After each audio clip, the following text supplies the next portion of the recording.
Comment réchauffer correctement une relation? Alors déjà, la première chose qu'il faut savoir, c'est que lorsqu'une personne revient vers vous, c'est parce que cette personne s'est rendu compte que vous étiez important ou importante d'une manière ou d'une autre pour elle. Vous lui apportiez quelque chose. Et cette chose, elle ne l'a plus depuis que vous ne vous parlez plus, en fait. Donc lorsque cette personne revient vers vous, déjà, sachez qu'elle prend sur elle. Parce que elle a certainement fait le point de son côté pendant cette période d'absence de nos contacts. Et, euh, et voilà, elle met son ego de côté et elle se dit voilà, je vais revenir vers ma personne et essayer d'arranger les choses, quoi. Comment vous devez réagir? Est-ce que vous vous sentez prêt? Ouvrez-lui la porte. Parce que cette personne-là a fait le pas de venir vers vous. Chose que vous auriez pu également faire, mais vous n'avez pas fait. Et la chose à ne surtout pas faire lorsque vous ouvrez la porte à cette personne, c'est de parler. Non, c'est elle qui est venue vers vous, c'est à elle de s'exprimer. Donc vous, vous devez être dans l'écoute. Elle va certainement vous raconter plein de choses, ce qu'elle a vécu pendant cette période. Et en général, il y a des hauts et des bas hein, dans la vie. Donc elle va certainement faire une emphase sur un focus sur sur les moments difficiles qu'elle a pu passer. Et lorsque cette personne fait ça, c'est une manière un petit peu, certains trouveront maladroite, de vous dire qu'elle a traversé tout ça et vous n'étiez pas là, elle aurait aimé que vous soyez là.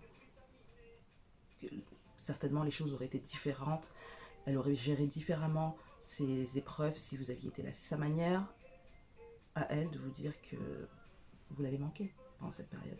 D'accord? Ne voyez surtout pas ça comme le bureau des pleurs, machin. Non, puisque elle vient vous dire des choses qui se sont passées. Donc, non. Normalement, ça s'est résolu. Elle a trouvé des solutions par elle-même. Ensuite, lorsque cette personne a terminé de parler, la chose à ne surtout pas faire, c'est l'accuser. Et oui, parce que on a envie de faire ça. Attendez, la personne revient. euh, Déjà, il y a votre petit ego là qui dit ah voilà, hein, je t'ai manqué, hein, donc du coup, maintenant tu reviens et tout. Ah, tu as galéré. Voilà, j'étais pas là.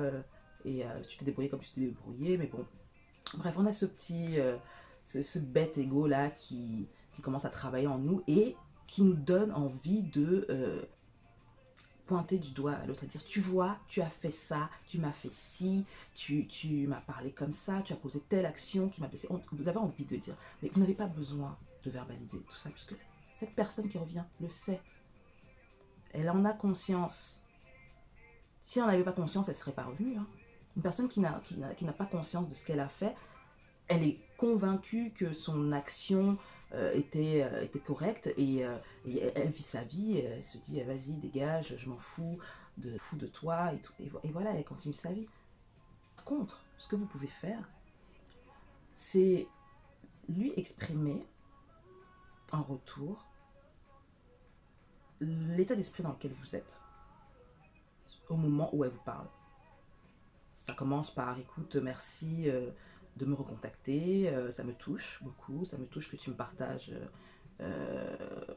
des choses qui se sont passées lorsque j'étais pas là. Et m'a en joie de voir que tu as pu surmonter tout ça de façon très brave. Et vous allez quand même rajouter, mentionner votre état d'esprit pendant la période où vous n'êtes pas vu. Ce que vous avez ressenti pendant cette période de no contact, que vous étiez triste, que vous étiez en colère, que, que ce qui s'est passé entre vous vous a secoué d'une manière qui était vraiment très dure et que ça vous a fait du mal. Et vous voyez, lorsque de l'état émotionnel dans lequel vous étiez, parce que la personne, elle sait, elle se fait une idée de ce qui a pu se passer dans votre tête, dans votre cœur pendant toute cette période-là. Mais tant que vous ne verbalisez pas votre état d'esprit, ça ne reste qu'une idée pour elle. Donc en lui disant, en mettant sur la table votre ressenti de l'époque. Elle prend vraiment, réellement conscience de la portée de ses actes passés ou de ses mots passés. Vous créez, quand vous faites ça, chez l'autre, c'est empathie envers vous. Elle arrive à se mettre aussi à votre place. D'accord? Parce qu'en fait, c'est ça, quand deux personnes se clashent, chacun part de son côté et chacun se dit, ouais, elle a tort, j'ai raison. Elle a tort, j'ai raison, et chacun campe sur ses positions.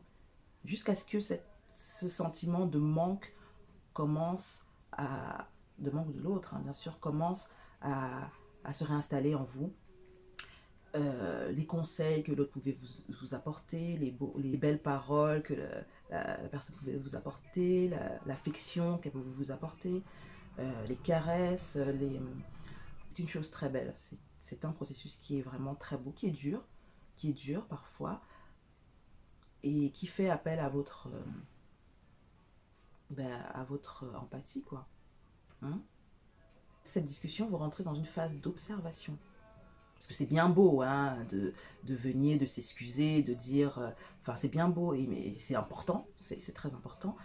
Mais cette prise de conscience doit perdurer dans le temps. Ok, vous reprenez vos activités d'antan, mais pendant que vous vous côtoyez, vous devez voir que cette personne a cette empathie toujours pour vous et vous également pour elle. D'accord? Vous devez voir si cette chose est toujours présente dans votre relation et vous êtes à l'aise avec le fait de vous remettre ensemble, en fait. Parce que vous êtes resté pendant une période sans vous voir. Les choses ont évolué, la vie de chacun a évolué. Hein. Vous n'avez peut-être plus les mêmes points d'intérêt, centres d'intérêt. Vous n'avez peut-être...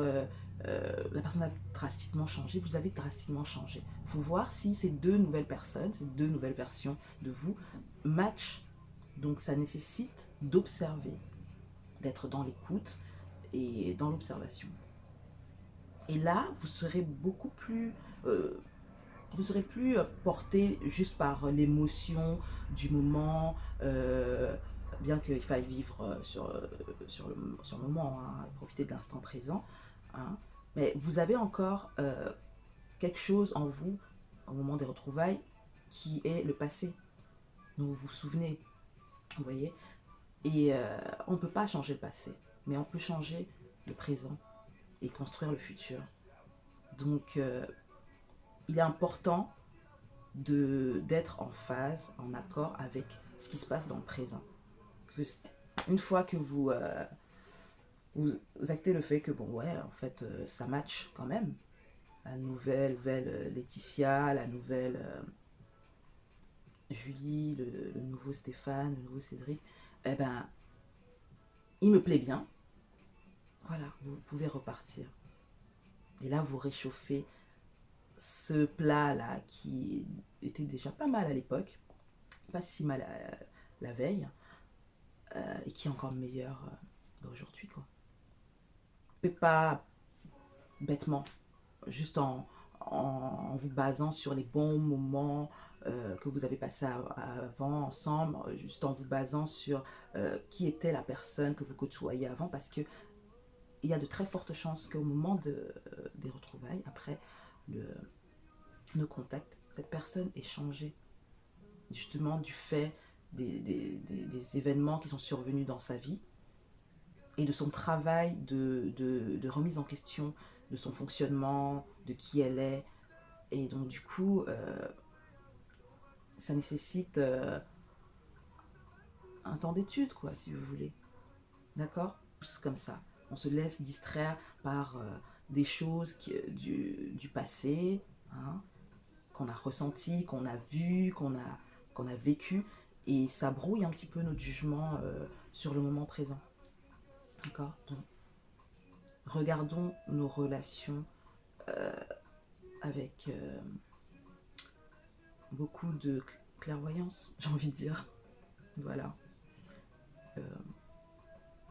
ben, qu'il y ait un max de réchauffage là dehors. Surtout après ce confinement-là. Allez, je vous embrasse et à bientôt. La bandit ne dit pas que des